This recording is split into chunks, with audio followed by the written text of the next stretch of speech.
This is the Mariners POSTCAST, your instant game reaction for the Seattle Mariners. Part of the Locked On Podcast Network, your team every day.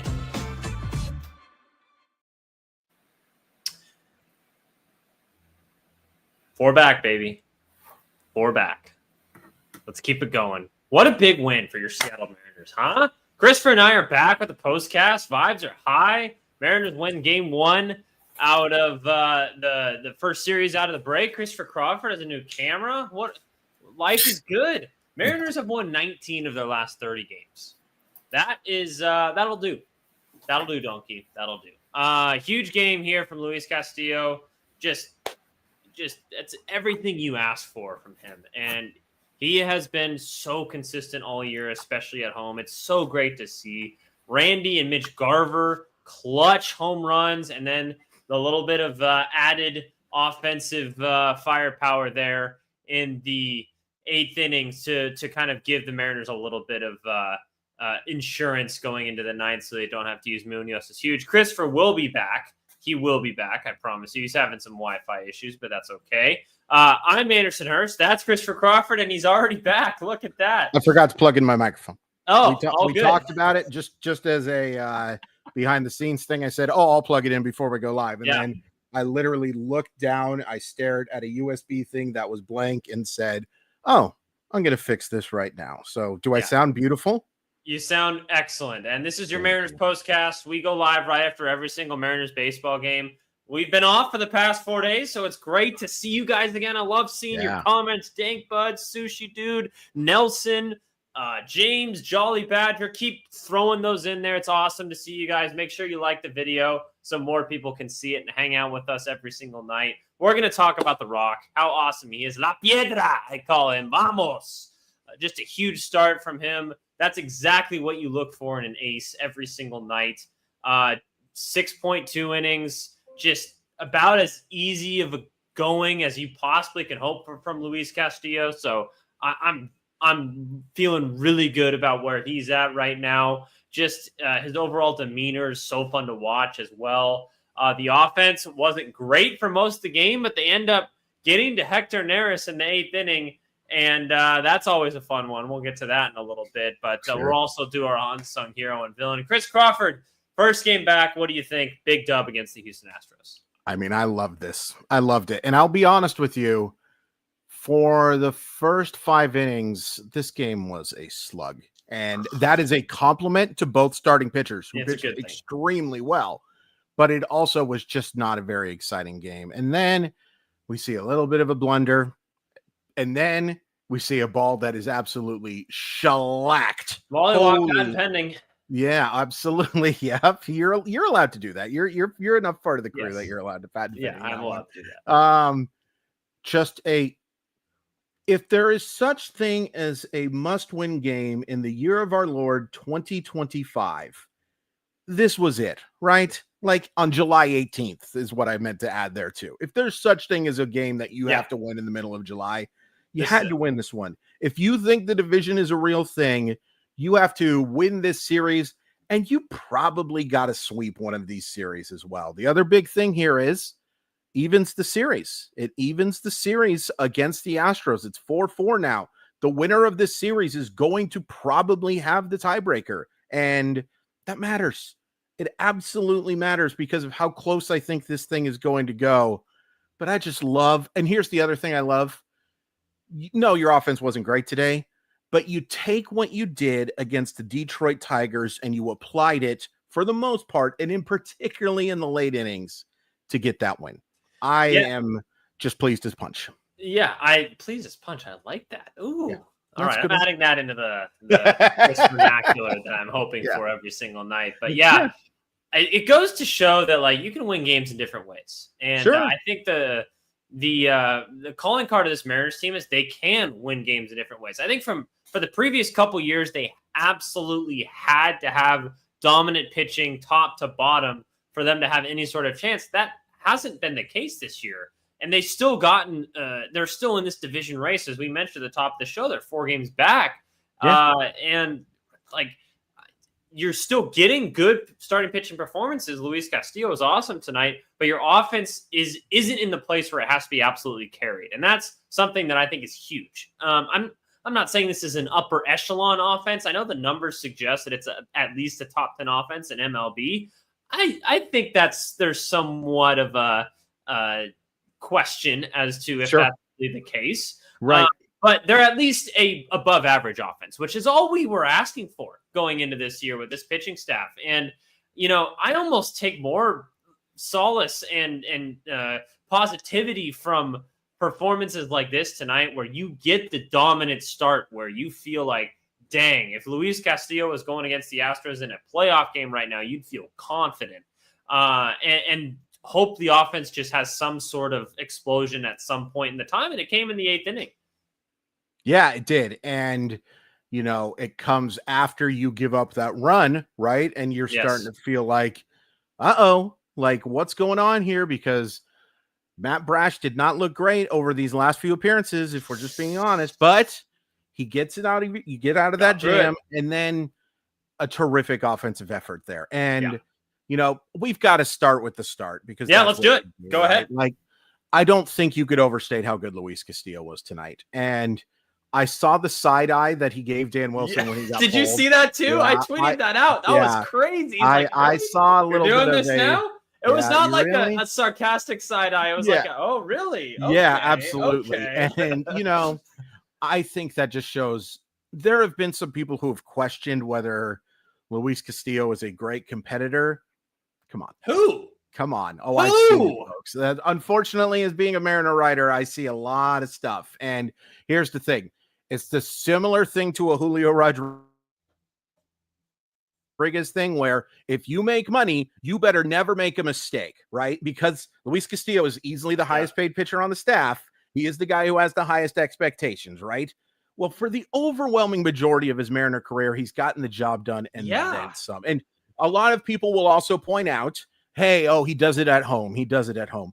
He could have been pitching in Yellowstone. He could have been pitching in Jellystone. He could have been pitching in any park you're talking about, and he was going to shut dudes down today. His command and stuff both today were so good.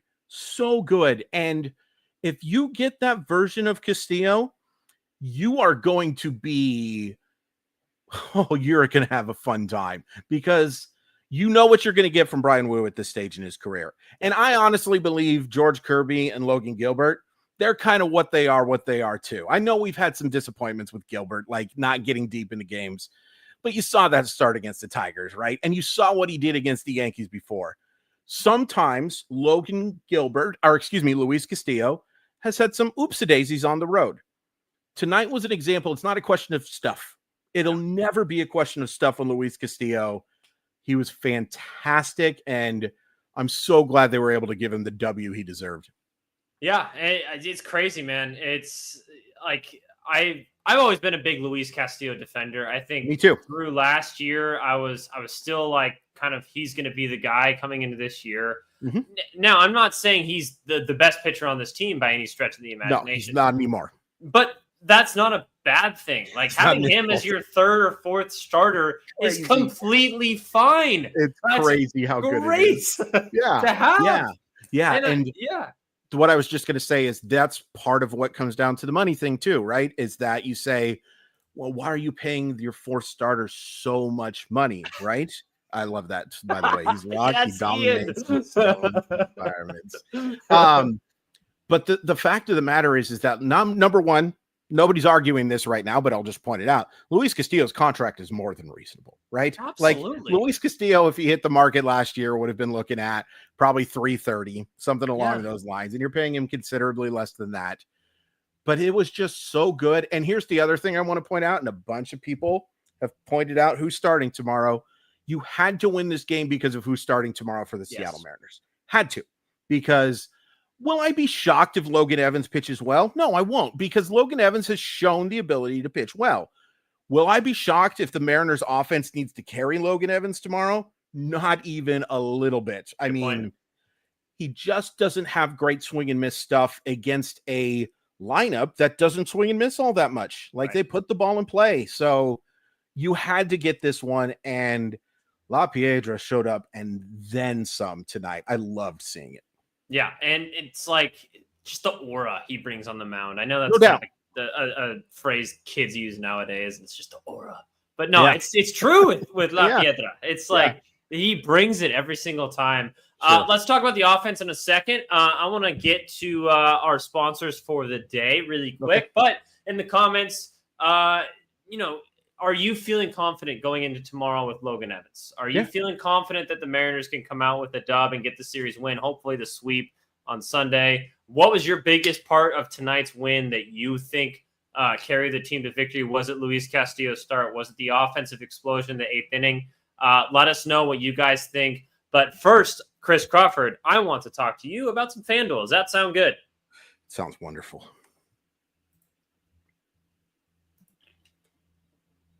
Summer sports are in full swing, and whether you're all about baseball under the lights, golf on the green, or high-stakes soccer action, FanDuel is the best way to make every game even more exciting. You're already following the action. Why not make it a little more thrilling? With FanDuel, you can get in on the game while your friends are getting sunburned at the beach.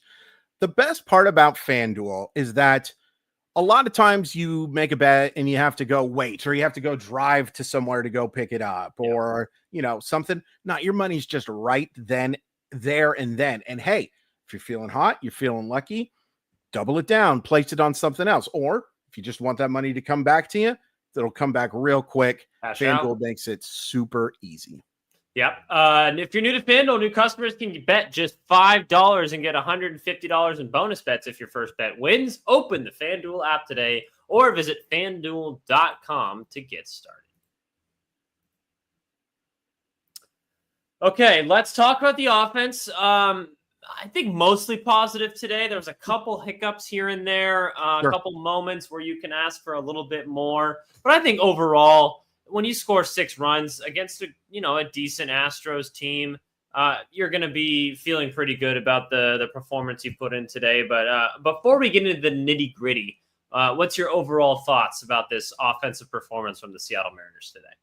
So I will say this. I mentioned this at the beginning of the show. I was really impressed with Brandon Walter. And Brandon Walter is a guy that if you go take a look at the Savant page, there's some really impressive stuff. This guy he has a 1.2% walk rate. Like that which is why Julio Rodriguez drawing a walk against him was actually pretty cool to see. Because that is second difficult. But the second one was off of our very good friend Hector Neris. I thought the offense was okay today. I thought that there were some pitches missed, but he is similar to a Wu/Miller, where some stuff down the middle doesn't really feel like it's down the middle because there's some good spin to it and it gets on top of you really quick. Really, really quick. It's maybe more of a combination of a Miller and a Gilbert because of the extension that he gets. I thought the offense was fine. I like that they were patient at the plate. Hitters coming into today against Brandon Walter, by the way, against a 4-seam fastball. And this is crazy because he only throws at 91 and 93. 0.077 is what hitters are hitting against his 4-seam fastball. That's crazy. Like, that's almost impossible. And there is some magic there. But long story short, I thought the offensive approach was good today. The results, could be better. Could be better. Only the 1 run through the 6 innings was a little disappointing, but it was very awesome to see how they got all of their runs. It was more of a quality-quantity thing than just quantity. Yeah.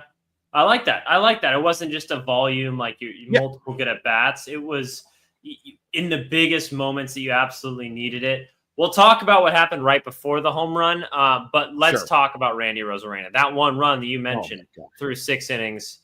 Randy, he just continues. I think that's his 10th home run in his last 14 games. He has an 828 OPS right now. Like, he's mashing the baseball and at the perfect time. I love his at bats. I love what he brings to the table. His defense was a little bit to desire tonight, but we'll gloss over that as we're staying a little bit more positive in a 6-1 victory over the dreaded Houston Astros. So just talk about Randy and his offensive performance. So good. I mean, that ball was just absolutely shellacked. And, it was nice to see after a disappointing moment. And we can just, you know what, though? There were two disappointing moments in that inning because, okay, so Julio draws the walk. That's great.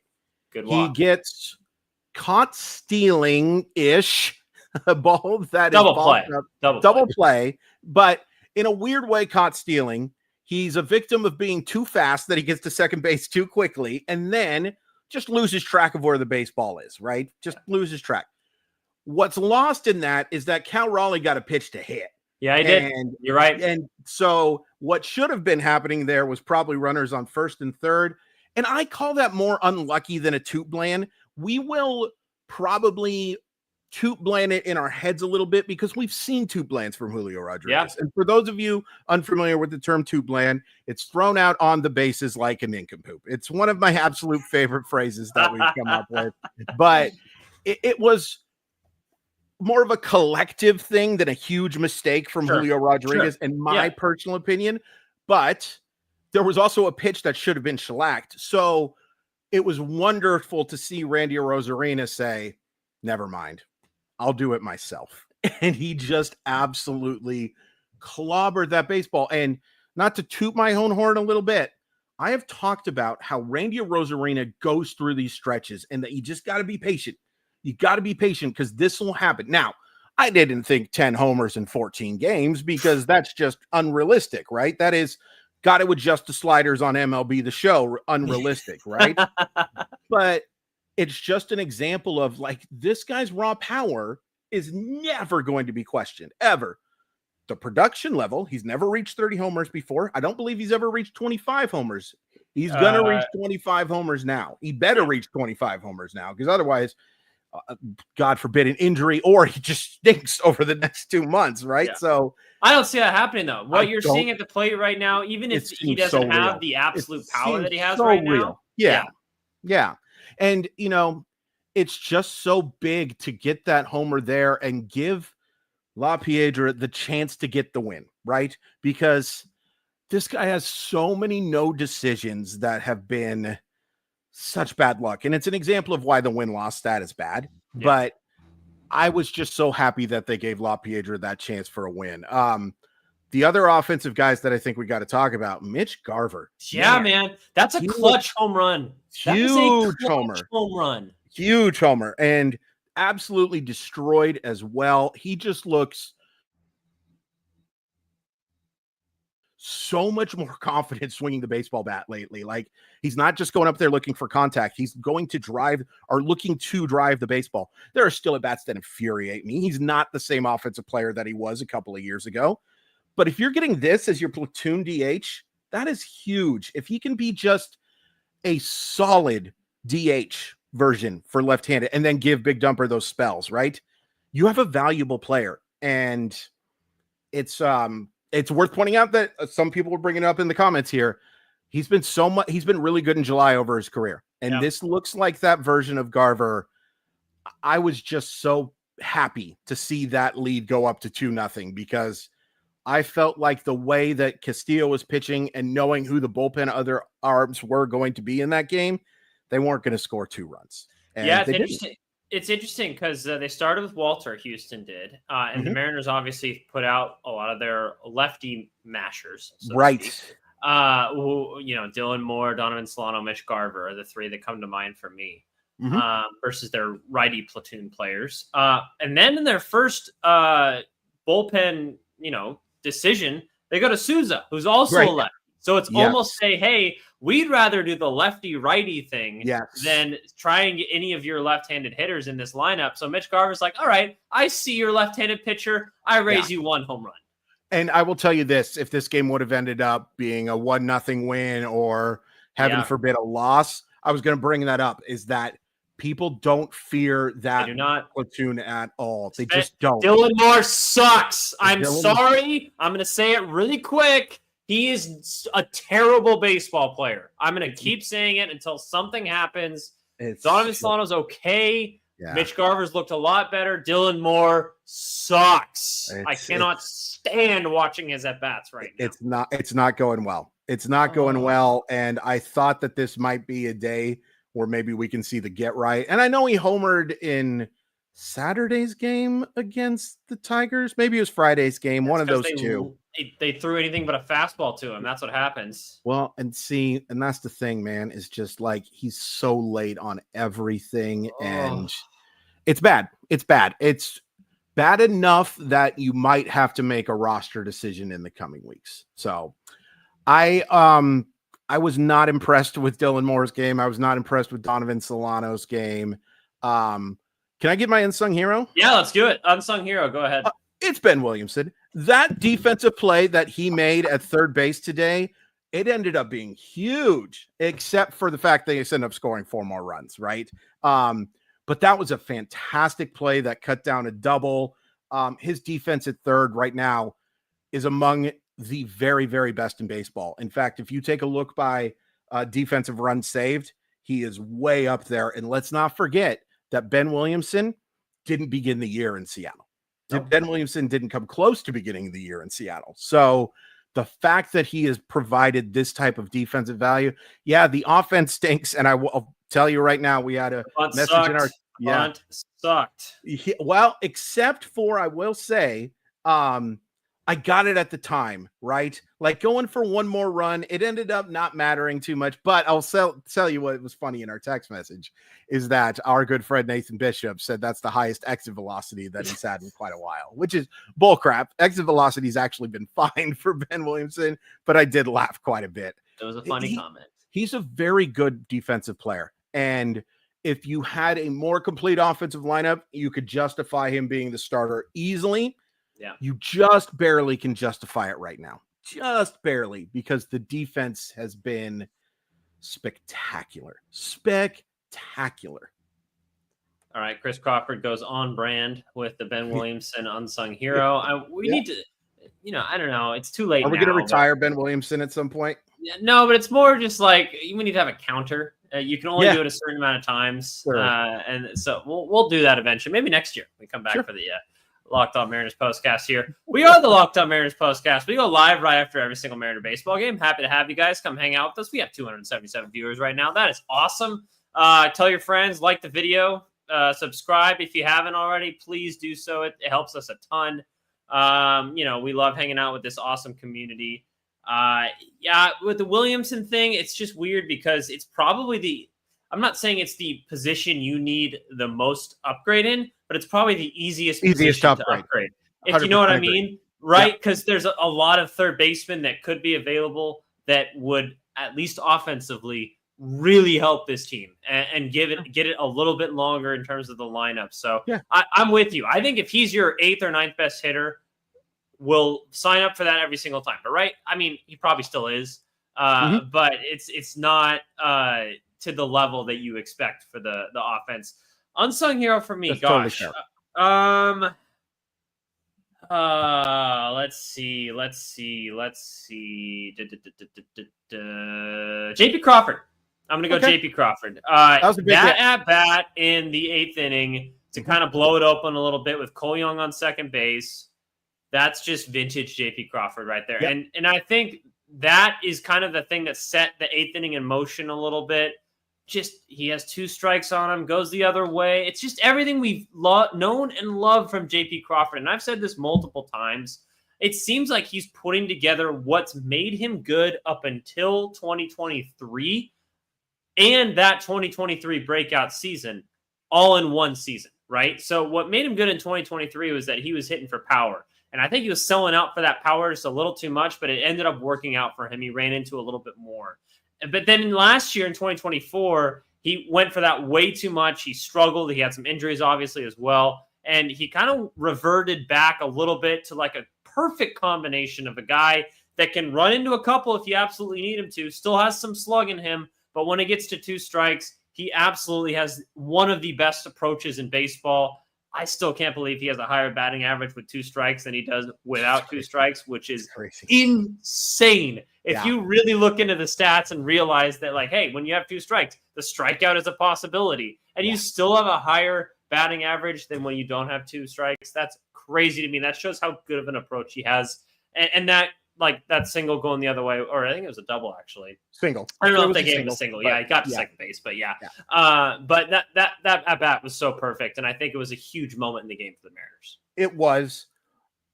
I could also point out that we saw some examples of that range not looking so good defensively as well, but we won't because we're just going to be positive today.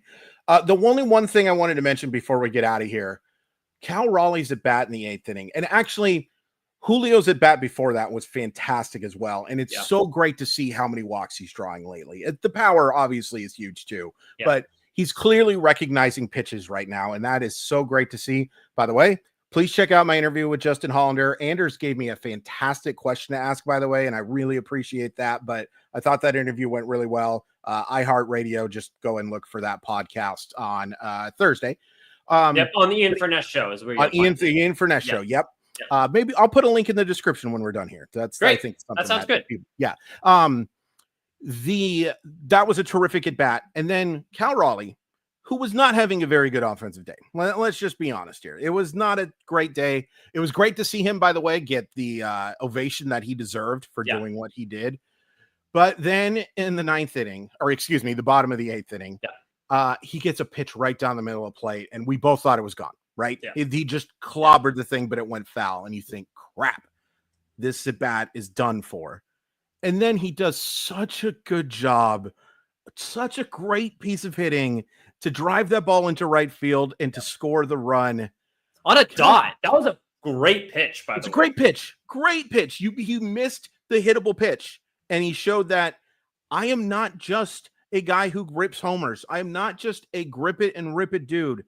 I take good at bats and I drive baseballs where I am pitched the baseball. Sometimes I'll screw up because it's a really hard sport. Sure. I don't know why I'm talking in the third person as Cal Raleigh, but it's just crazy how good this guy is. And we talked about it today on the show. Anders and I on KJR talked about this guy's getting recognized as being not just a star in Seattle, but a superstar in Major League Baseball. And that at bat tonight was a prime example of why.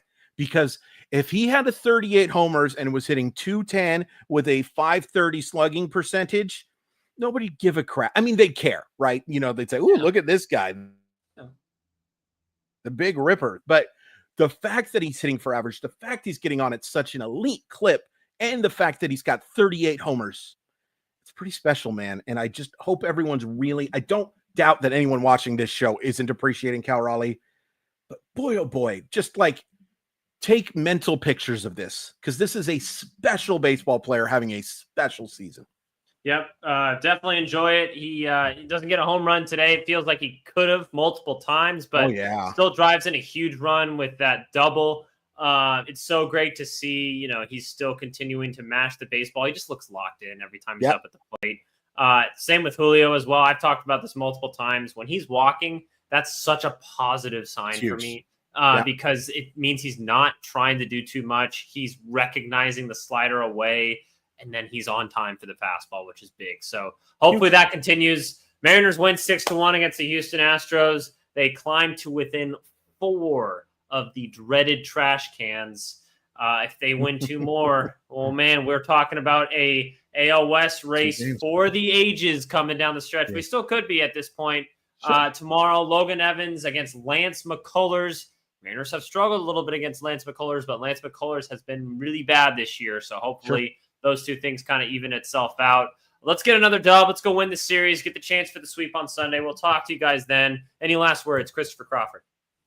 Welcome back. Welcome back.